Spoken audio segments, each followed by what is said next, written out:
yung timing? Hindi ko maintindihan. Bakit kinakailan ng timing? Kung may pulburo na video, bakit hindi ilabas na kaagad? Bakit timing? Kaya dinasalan ko yun. Nasa vlog yun eh.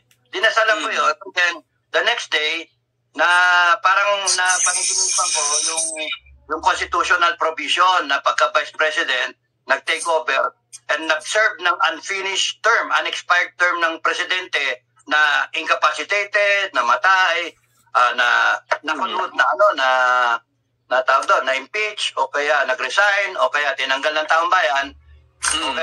Okay, ang doon, yung Vice President who serves 4 years or more cannot run for a presidential election sa susunod na presidential election. Therefore, kung mangyayari yung gulo, kung meron man na mangyayari na change over ng leadership, before June 30, dapat nga July 1 before July 1, kasi 4 years or more, by June 30, si BBM, sakto 2 years. So, meron pang 4 years. Yun sa constitutional provision, 4 years or more. Kaya no can do, pagka July 1, hindi pa rin pwede. Sakto, 4 years pa. So, kinakailangan, to be safe, July 2. Diba? To be super safe, July 5 and onward. So, kahit anong batiko sa korte o whatever, may alam mo naman dyan, pagka tumakbo si Sara, alam nila, kailan be defeated. Makabayan naman yung tao Duterte nga no? Makabayan yung tao. So hindi siya mismo nag-iisip ng 10 taon. Hindi nga kayo sigurado, gusto niya maging presidente Di ba? Hesitant pa. So, the question mark there is, kung tatanggapin niya yung ngayon, kung sakali man mag-step up at gusto ng tao mag-step up siya, kung tatanggapin niya. Kung ayaw niya, wala kayong magagawa. Ngayon, kung tatanggapin niya, is gugustuhin ba niya na maging 10 years, maging additional 6 years? Nasa kanya yon. Pero I don't think na siya may gusto. No, I want to defender kasi iba sinasabi, bakit ganon? Ang sa akin, from my point of view, kung ikaw talaga makabayan, hindi mahalaga sa iyo yung 10 years. Ang mahalaga sa iyo, now na. No? Kaya sa tingin ko, baka kaya yung pulburon video na yan, nasabi, ilalabas. Meron tayong mga vlogger na sinasabi, ilalabas na, ayan na, coming soon, next attraction na, April 2, sinasabi nga, ilalabas. Pero yung video na hinihintay natin lahat, malalaman natin, April 2, malapit na yun So, ilalabas yung pulburonic video. Ang sabi ko nga sa ina-upload ko ngayon, kung ako, sorry guys, kung ako ang Chief of Staff ngayon o Chief PNP, if ever ako yung nakapwesto, hindi ako papayag na may question mark sa aking Commander-in-Chief. So I cited, natatandaan nyo ba mga bok, mga kabagang, mga kabalyero, no? PMAer, na once upon a time you were low in rank, kayo yung mga captain, kayo yung mga major, lieutenant colonel. Lieutenant colonel, for example, you had a battalion kung nasa army ka, or sa Marines, or kung sa Air Force, meron ka ng mga piloto under you. Droga yung Commander-in-Chief. Issue ng droga. Kung ako yung nakaupo, Commander-in-Chief mo, and ganon, may balitang ganon, even with or without the benefit of the pulburon video, as the Chief of Staff of the Armed Forces, responsible for 180, around that much, 180,000 men, and PNP for about 200,000 men, and 117 million Filipinos that I have sworn to defend, pati yung Constitution, na pinagbabawal yung mga ganyang offenses, presidente ka, droga ka. Sasabihin mo, kung ako yon, ang standard, sinabi ko sa vlog, ang standard is, bossing, pwede bang makausap ka sandali? Tayo lang. Bossing, yung issue kasi sa droga yung droga sa ikaw, nag-jujuts ka, no? Nag-ano ka, nag-system ka. request ko lang magpa-drug test ka na. I-publicize natin. Eh, matakot na questionin yung commander-in-chief nyo because tayo, we have the leeway na questionin yung ating mga commander kung nagbibigay sila ng tamang order o hindi. Tinuturo sa atin yon. Even yung sa punto ninyo, naranasan ninyo, mga sundalo ninyo, pag sir, delikado tayo niyan, sir. Ganun ba? And then you're ready to hear him out. If the commander-in-chief is not ready to hear out the chief of staff or the PNP, may problema tayo. Ganun pa kahirap yung magpa-drug test ka because may issue sa'yo. Samantalang nung pre-election, nagpa-drug test siya. Di ba? Ba't kaya hindi ko magpa-drug test na lang? Kasi presidente ka na? Mali naman yon. Because you owe it to the people of the Philippines who put you in power. You owe it to everyone down the line following you, following your command as the commander-in-chief and the president. They will support you. Pero kung may question mark sa iyong being fit as a president or being an honest to goodness na leader, masasabak tayo sa gere na walang kapararakan. Ngayon, hindi duwag Hindi duwag. Praktikal, nag-iisip.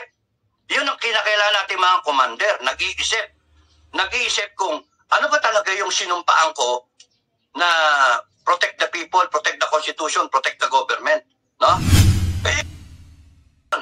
So, balik ako, transition of 100 days. No, minimum 100 days. That ensures yung pwesto ni BP, yung 10 years. Sige, isipin yung 10 years. Para sa akin, tama na yung, sa totoo lang, yung 100 days na transition will do the country more than a 10-year time frame kung hindi rin mangyayari yung sinasabi ng taong bayan. In 100 days, you can think a lot, you can imagine a lot, you can start imagining kayo, and then you can say it, express it, na walang takot. Example, death penalty to end all corruption. Oh, isang araw, pinag-usapan nyo ng transition team. And then, biglang, ayan na, nakalatag na. Oh, ano yung gagawin mo sa Senado at Congressman? Kunyari, pinag-usapan nila, pinag-meeting na, gusto ng taong bayan, sarayin ko na Kongreso at Senado. Or i-trim down, i-reorganize. Para ito, mga may problema sa Resolution 10. O sige, tanggal silang lahat, they're all fired. Tapos mag-appoint ng panibago. Oh, and then tama-tama, 2025, kung gusto tumakbo, tumakbo. Day 3, kunyari, yung COMELEC, wala nang tatakbo ng eleksyon na gumagastos. Pagka gumastos ka, malalaman, and then, so yung COMELEC ang gagawa ng airtime para sa inyong lahat na kandidato. So anyone can run for President, Vice President, and Congress, Senate, lahat na posisyon ba hanggang barangay captain. Hi guys, magandang araw po sa inyong lahat. Magandang linggo, Holy Sunday sa inyong lahat, mga kababayan ko. Guys, ito po muli ang inyong lingkod, si DIY KKB Informative. At ang ating matutunghayan ngayon ay ang aming kwentuhan ni Kadado, si retired Captain General Clemente Enrique Jr. ng Scout Rangers. So ito po pinatutukoy dito yung kwentuhan namin. Ito po yung aking first episode. Pero ito po yung pangatlong kwentuhan namin ni Sir Dado. Ito po 10 oras at kalahati. Kaya naman po ang inyong abang lingkod ay inaata-atado po ito nang sa gayon hindi naman kayo mabagot sa panonood ng 10 hours and a half na interview namin. We started 11 p.m. ng gabi. Natapos kami ng 10, I think 11 na rin. Mag-11 ng umaga. So 10 hours and a half yung aming kwentuhan. So napakahaba po. Pero kung gusto nyo mapanood ng isang buo, puntahan nyo yung live namin ni Sir Dado. So ito po ay patungkol dun sa pulboronic video na di umano ay ilalabas nila yung video na yon sa April 2 after Holy Week. Malapit na yon. So titignan natin kung meron nga silang ilalabas na pulboronic video. At questionably pa yon. Dapat may proof sila na siya nga yung naroon sa pulboronic video na yon. So, in fairness with kung sino man yung nasa video na yun, kailangan talagang may proof sila, may pruweba sila. So, tunghayan po natin ang aming kwentuhan ni Sir Dado. Again, si retired Captain General Clemente Enrique Jr. 9 Scout Ranger. So, take it away, Sir Dado. Simulan nyo na.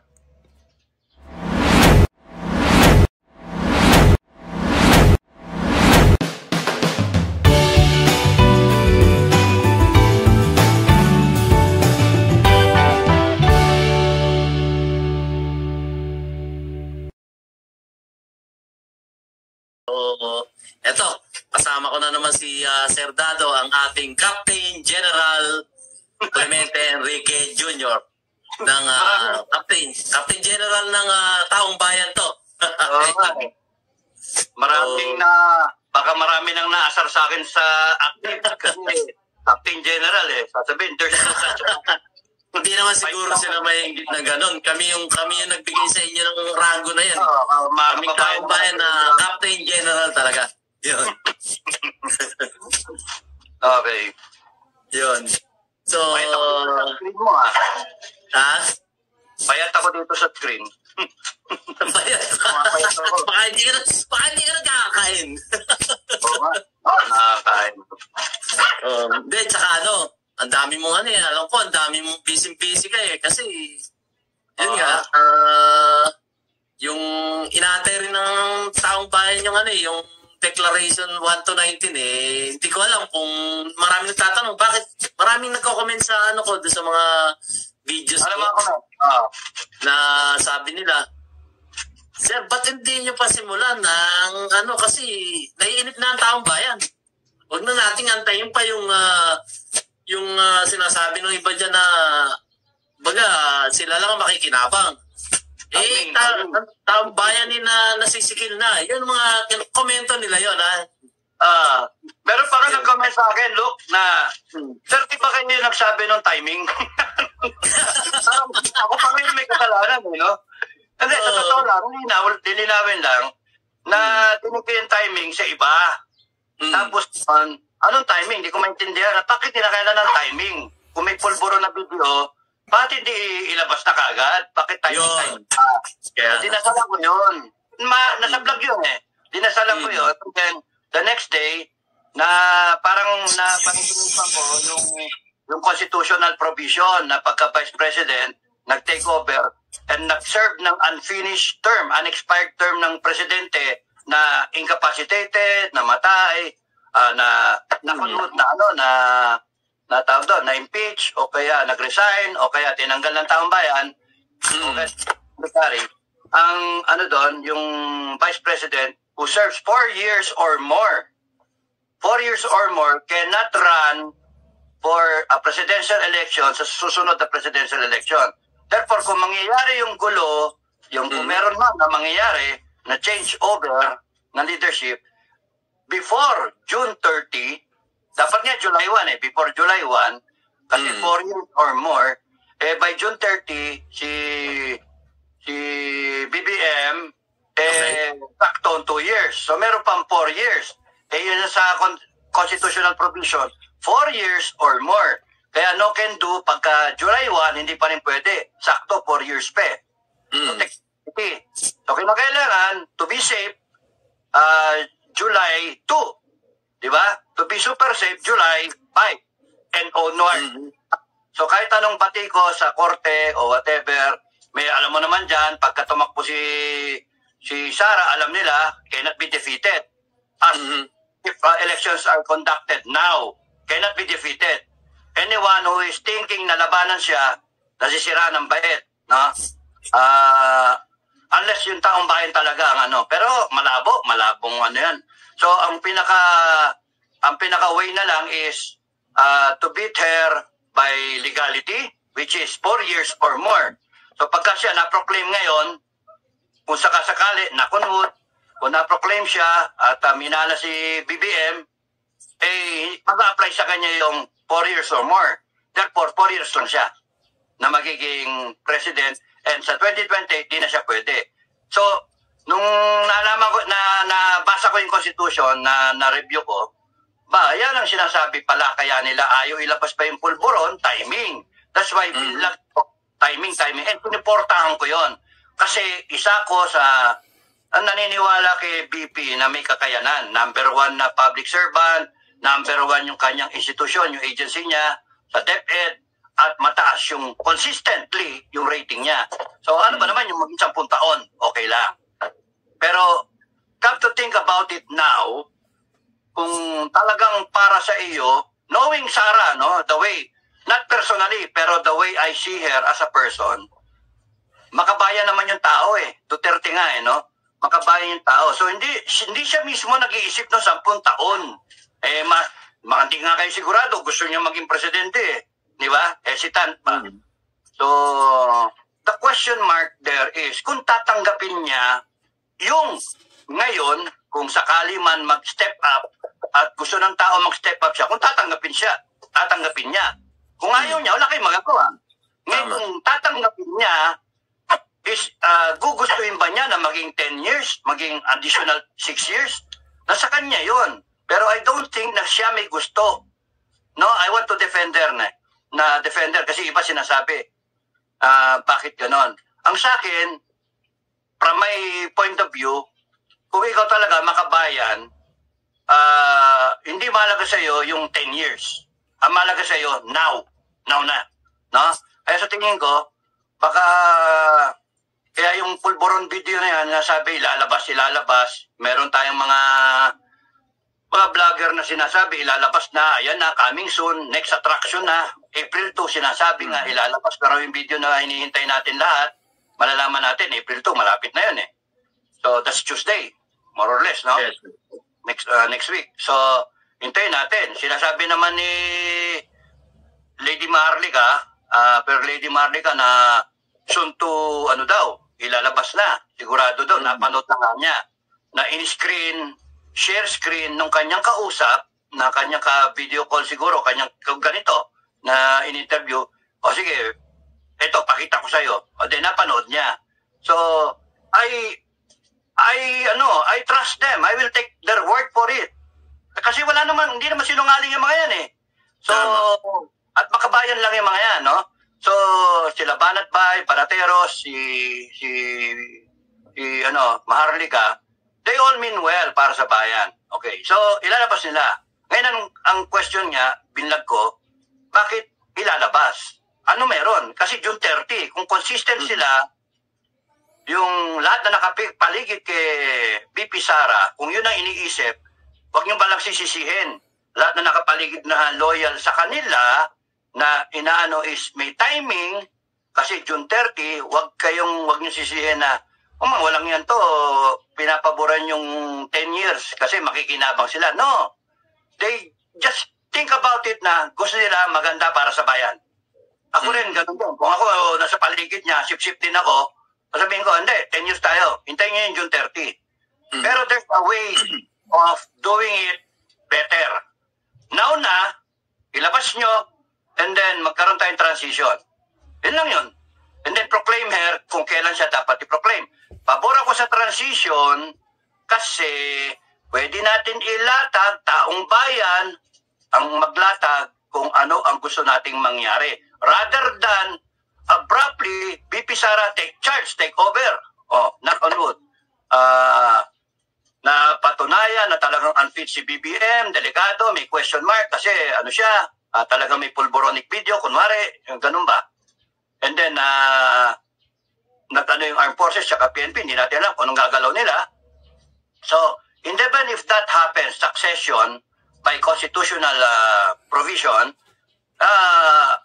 yun na yun. And then, para mabigyan siya ng option na 4 years plus 6 para 10 GMA formula, simple, proclaim her later.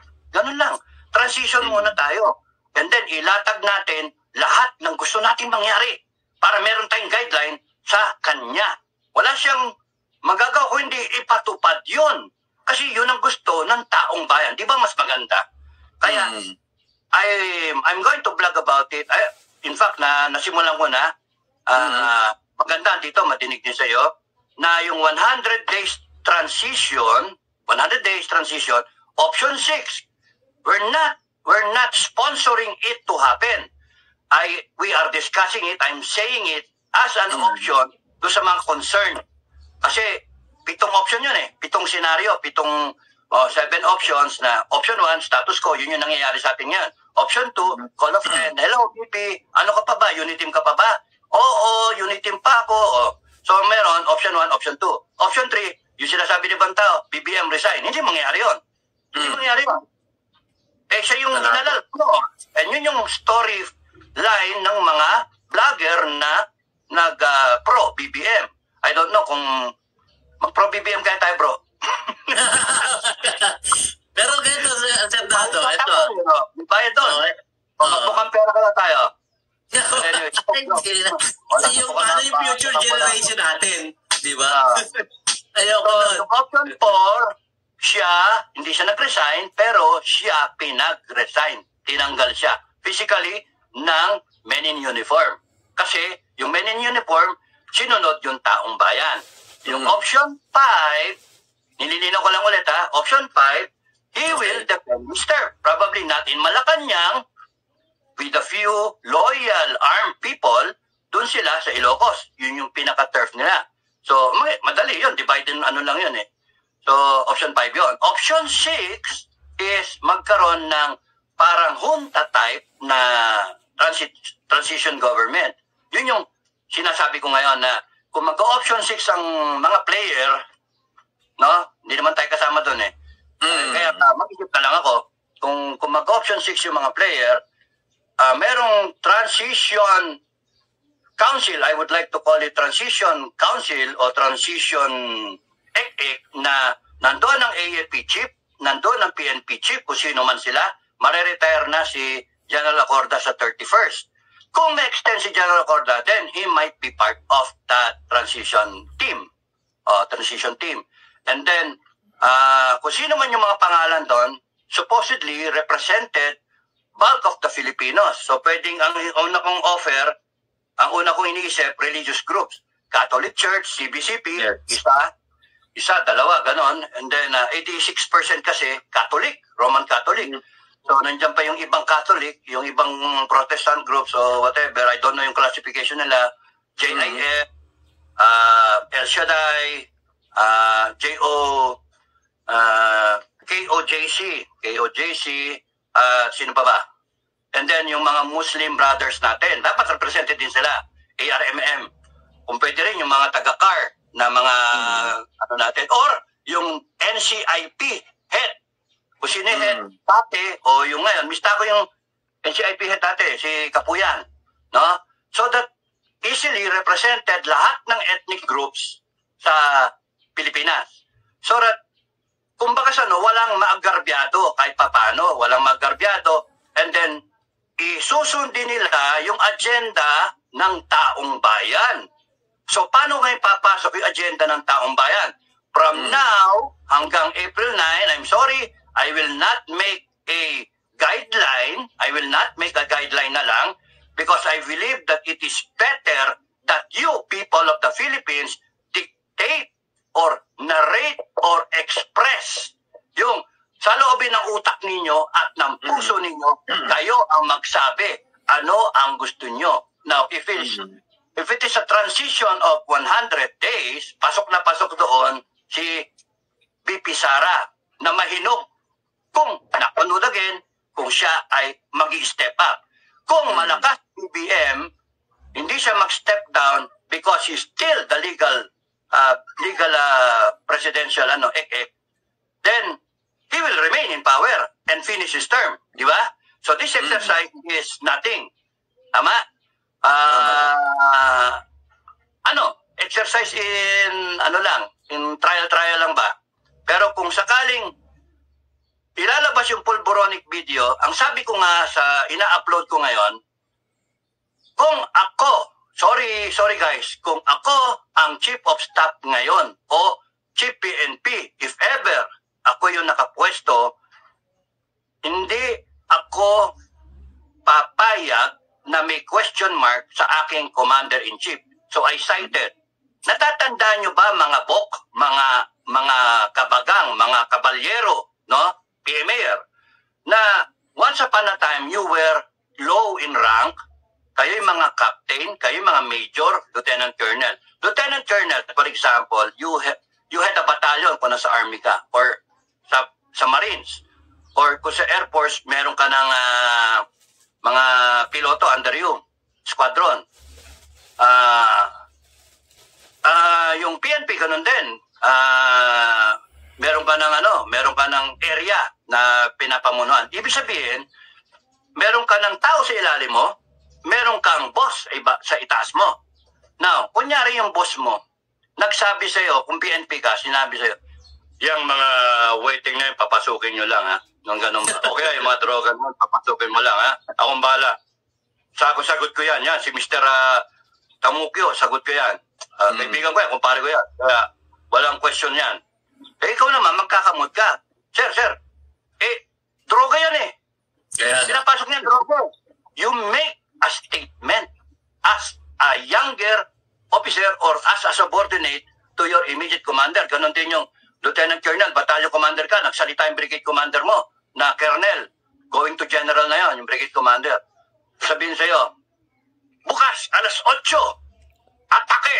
Sabing ganon ng Brigade Commander, atake, yung kampo. Sabihin mo naman, siyempre, Lieutenant Colonel ka, Battalion Commander ka, meron ka 500 tao.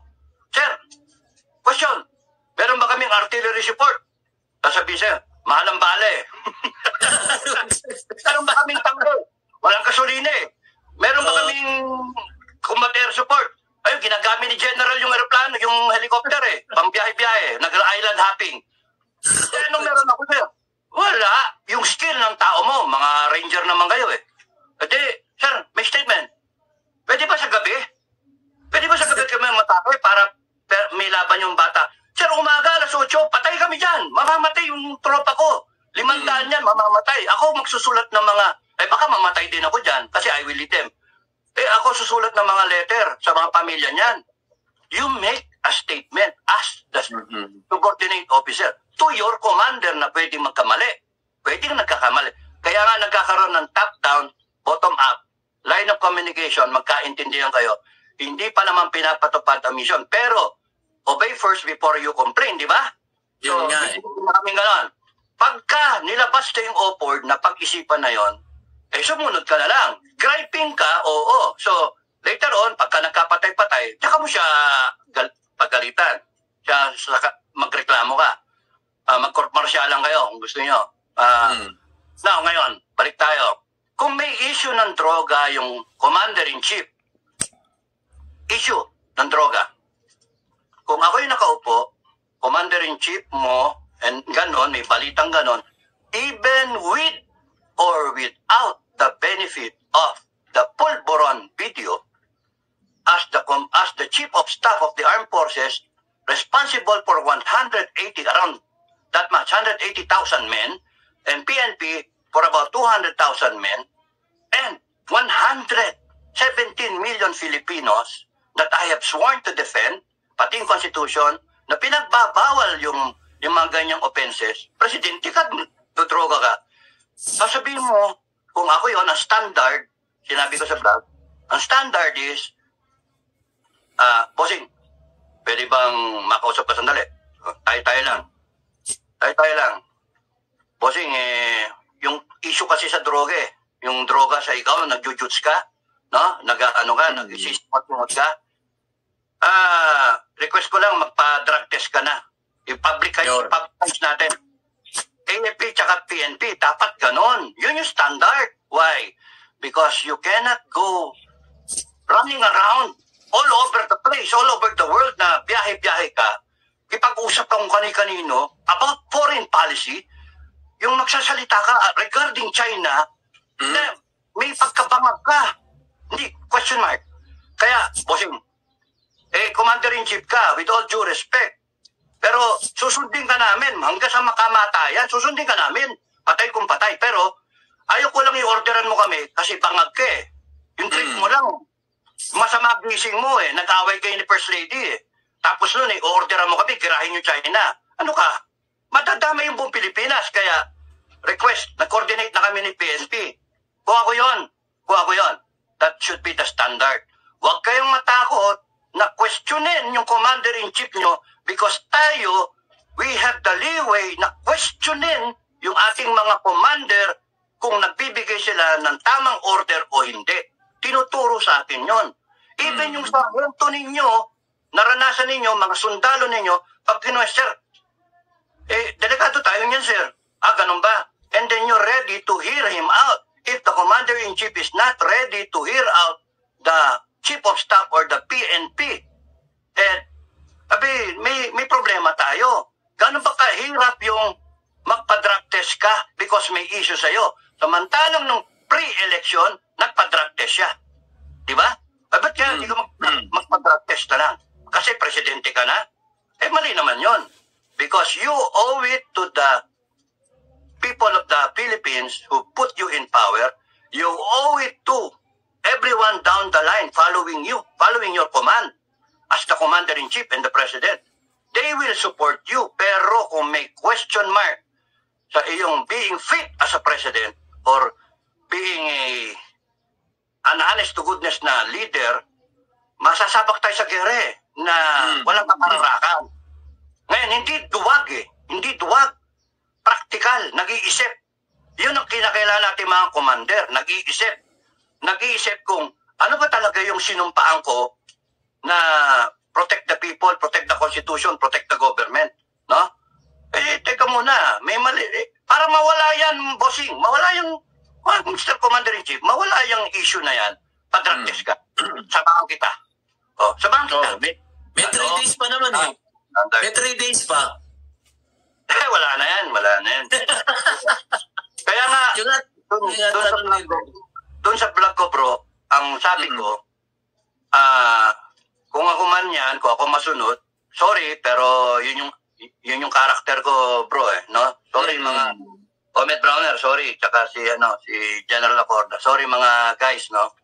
Alam ko naman na you have earned your rank and you have earned your reputation.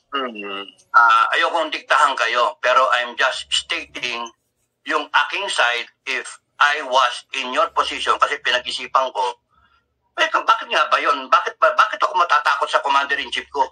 Tao lang yan. Halal yan ng bayan. Expectation ng taong bayan that you do things properly. No? Yung binoto ka dahil sa mga pangako mo at yung very important na naging issue ko nagdodroga yung isang presidential bet na sabi ni Digong na siya lumabas na negative, bakit ngayon hindi ka mag-give in sa isang drug test? Kaya nga tama lang na hindi baling isipin mo, hindi baling wag kang okay, rephrase. Wag ninyong isipin, Chief of Staff tsaka Chief PNP, na sasantihin kayo. So what kung sasantihin kayo?